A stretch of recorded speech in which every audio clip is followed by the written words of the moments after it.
O Catecismo em um Ano.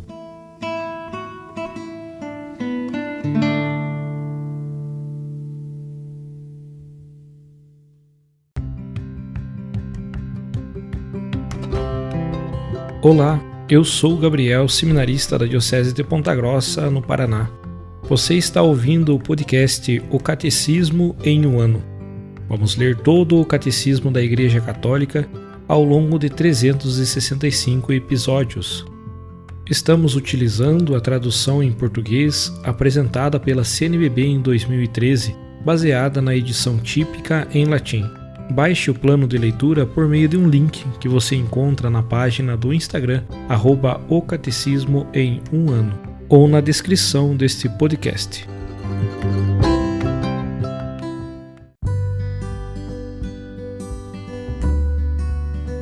Chegamos enfim ao episódio de número 312 do podcast O Catecismo em um Ano. Neste dia nós leremos o resumo deste artigo 7º, Não Furtarás, dentro dos parágrafos 2450 ao 2463.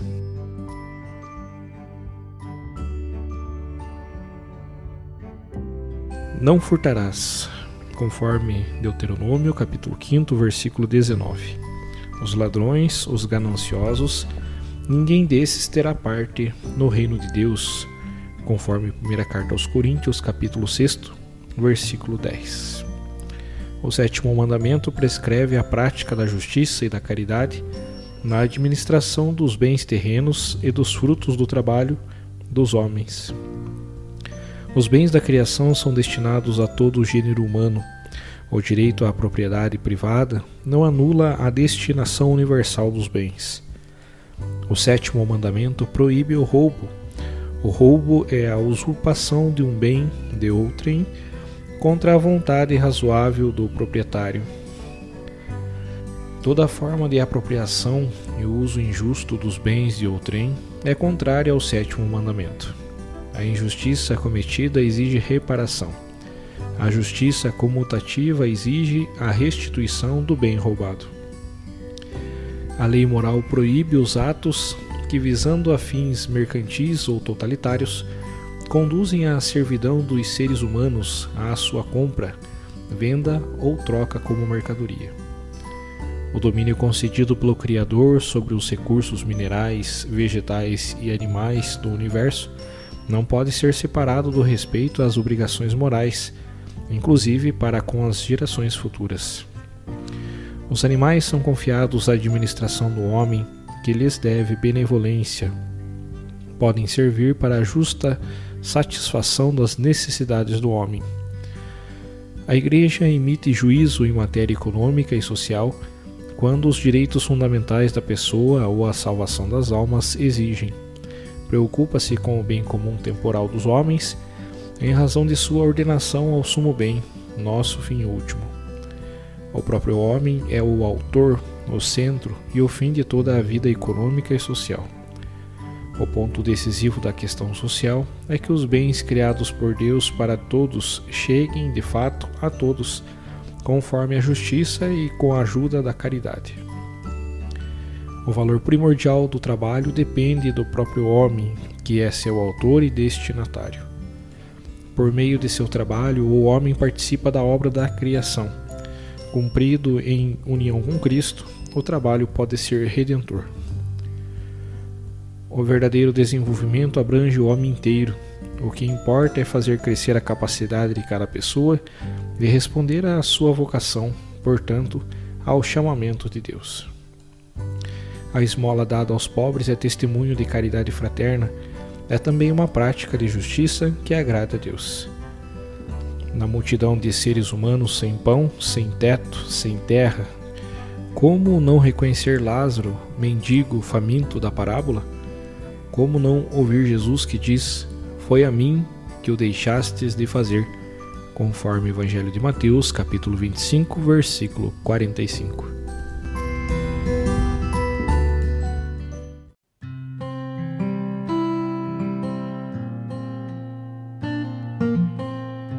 Com uma leitura complementar ao episódio de hoje, nós leremos a mensagem do Papa Bento XVI Ao Senhor Presidente do Pontifício Conselho de Justiça e Paz, por ocasião da Assembleia Plenária, realizada no dia 3 de novembro de 2010.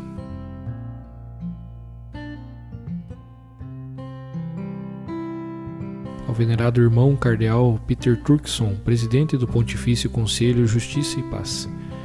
Por ocasião da Assembleia Plenária, desejo, antes de tudo, agradecer ao dicastério o seu diversificado empenho em ajudar toda a Igreja, particularmente esta Sé Apostólica, para uma renovada evangelização do campo social, no início do terceiro milênio. Não só indivíduos, mas os povos e a grande família humana esperam, diante de injustiças e acentuadas desigualdades, por palavras de esperança, plenitude de vida e a indicação daquele que pode salvar a humanidade dos seus males radicais. Como recordei na minha encíclica Caritas in Veritate, seguindo os passos do servo de Deus Paulo VI, o anúncio de Jesus Cristo é o primeiro e principal fator de desenvolvimento. Graças a ele, com efeito, pode-se caminhar na estrada do crescimento humano integral com o fervor da caridade e da sabedoria da verdade, num mundo em que muitas vezes a falsidade ameaça o homem, a sociedade e a partilha. É vivendo na caridade da verdade que podemos dirigir um olhar mais profundo para compreender as grandes questões sociais e indicar algumas perspectivas essenciais para a sua solução num sentido plenamente humano. Só com a caridade, apoiada pela esperança e iluminada pela luz da fé e da razão, é possível alcançar objetivos de libertação integral do homem e de justiça universal. A vida das comunidades e de cada crente, alimentada pela meditação assídua da Palavra de Deus, pela participação regular nos sacramentos e pela comunhão com a sabedoria que vem do alto, cresce na sua capacidade de profecia e de renovação das culturas e das instituições públicas. Desta forma, o ethos dos povos pode usufruir de um fundamento verdadeiramente sólido, que reforça o consenso social e substancia as regras processuais. O empenho de construção da cidade apoia-se sobre as consciências guiadas pelo amor a Deus e por isso são naturalmente orientadas para a finalidade de uma vida benévola, estruturada sobre a primazia da transcendência. Caritas in Veritate in Res Social. Assim me pareceu oportuno descrever a doutrina social da Igreja. Segundo a sua radicação mais autêntica, Jesus Cristo, a vida trinitária que Ele nos doa, e de acordo com toda a sua força capaz de transfigurar a realidade. Precisamos deste ensinamento social para ajudar as nossas civilizações e a nossa própria razão humana a compreender toda a complexidade do real e a grandeza da dignidade de cada pessoa. O compêndio da doutrina social da Igreja ajuda, precisamente nesse sentido, a entrever a riqueza da sabedoria que vem da experiência de comunhão com o Espírito de Deus e de Cristo e do acolhimento sincero do Evangelho. Na encíclica Caritas in Veritate, indiquei alguns problemas fundamentais que tocam o destino dos povos e das instituições mundiais e também da família humana. O aniversário já próximo da encíclica Mater et Magistra do Beato João XXIII estimula-nos a considerar com atenção constante os desequilíbrios sociais, setoriais e nacionais, aqueles entre recursos e populações pobres, técnica e ética. No contexto atual de globalização, tais desequilíbrios não desapareceram. Mudaram os sujeitos, as dimensões das problemáticas, mas a coordenação entre os estados, muitas vezes inadequada, porque é orientada para a busca de um equilíbrio de poder e não de solidariedade, deixa espaço a novas desigualdades, ao perigo do predomínio de grupos econômicos e financeiros que ditam e pretendem continuar a fazê-lo a agenda da política em prejuízo do bem comum universal. Em relação a uma questão social cada vez mais interligada nos seus vários âmbitos, o compromisso na formação do laicato católico à doutrina social da Igreja parece de urgência particular. De fato, o dever imediato de trabalhar para a ordem social justa é dos fiéis leigos. Eles, como cidadãos livres e responsáveis, devem empenhar-se para promover uma configuração reta da vida social, no respeito da legítima autonomia das realidades terrenas. Deste modo, a doutrina social da Igreja representa a referência essencial para o projeto e a ação social dos fiéis leigos, também para uma sua espiritualidade vivida, que se nutra e se enquadre na comunhão eclesial, comunhão de amor e de verdade, comunhão na missão. Os Christi Fidelis Laici, contudo, precisamente porque aurem energias e inspiração da comunhão com Jesus Cristo, vivendo integrados com os outros componentes eclesiais, devem ter ao seu lado sacerdotes e bispos capazes de oferecer uma incansável obra de purificação das consciências, juntamente com um apoio indispensável e ajuda espiritual ao testemunho laico, coerente no campo social. Por conseguinte, é de importância fundamental uma compreensão profunda da doutrina social da Igreja, em harmonia com todo o seu patrimônio teológico e muito radicado na afirmação da dignidade transcendente do homem, na defesa da vida humana desde a sua concepção até a morte natural e da liberdade religiosa. Assim compreendida, a doutrina social deve ser inserida inclusive na preparação pastoral e cultural daqueles que na comunidade eclesial são chamados ao sacerdócio. É necessário preparar fiéis leigos capazes de se dedicar ao bem comum, especialmente nos âmbitos mais complexos como o mundo da política, mas é urgente também ter pastores que, com seu ministério e carisma, saibam contribuir para a animação e irradiação na sociedade e nas instituições de uma vida agradável segundo o Evangelho, no respeito da liberdade responsável dos fiéis e do seu papel de pastores, que nestes âmbitos têm uma responsabilidade indireta.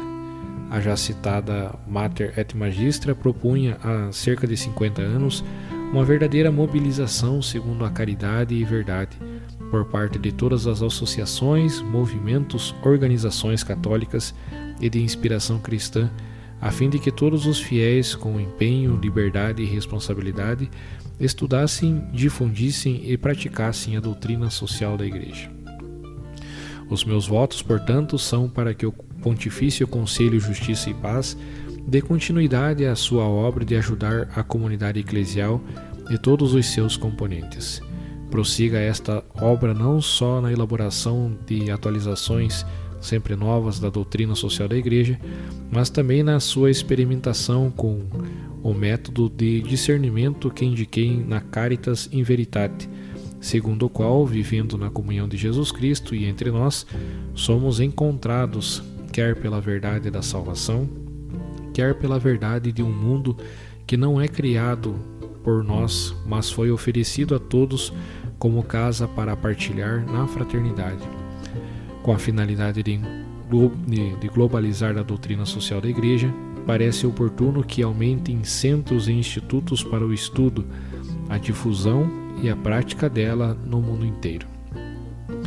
Após a promulgação do compêndio e da encíclica Caritas in Veritate, é natural que o Pontifício Conselho Justiça e Paz se tenha dedicado ao aprofundamento dos elementos de novidade e, em colaboração com outras instituições, à busca de novos caminhos mais adequados à veiculação dos conteúdos da doutrina social, não só nos itinerários formativos e educativos cristãos tradicionais de todas as ordens e graus, mas também nos importantes centros de formação do pensamento mundial, como os principais órgãos da imprensa laica, as universidades e os numerosos centros de reflexão econômica e social, que nos últimos tempos se desenvolveram em todas as partes do mundo.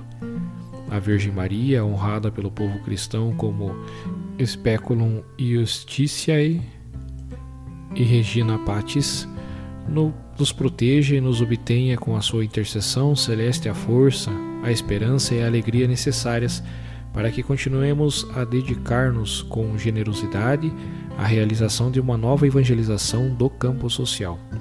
Ao exprimir mais uma vez o meu agradecimento pela obra que o dicastério desempenha em todos os seus componentes, faço votos por um trabalho frutuoso e de bom grado concedo a bênção apostólica.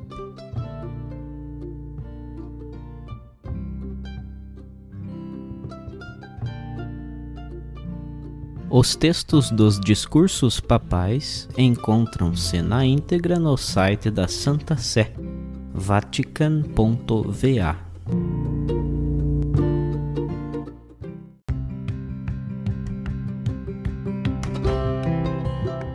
Você acaba de ouvir mais um episódio do podcast O Catecismo em um Ano.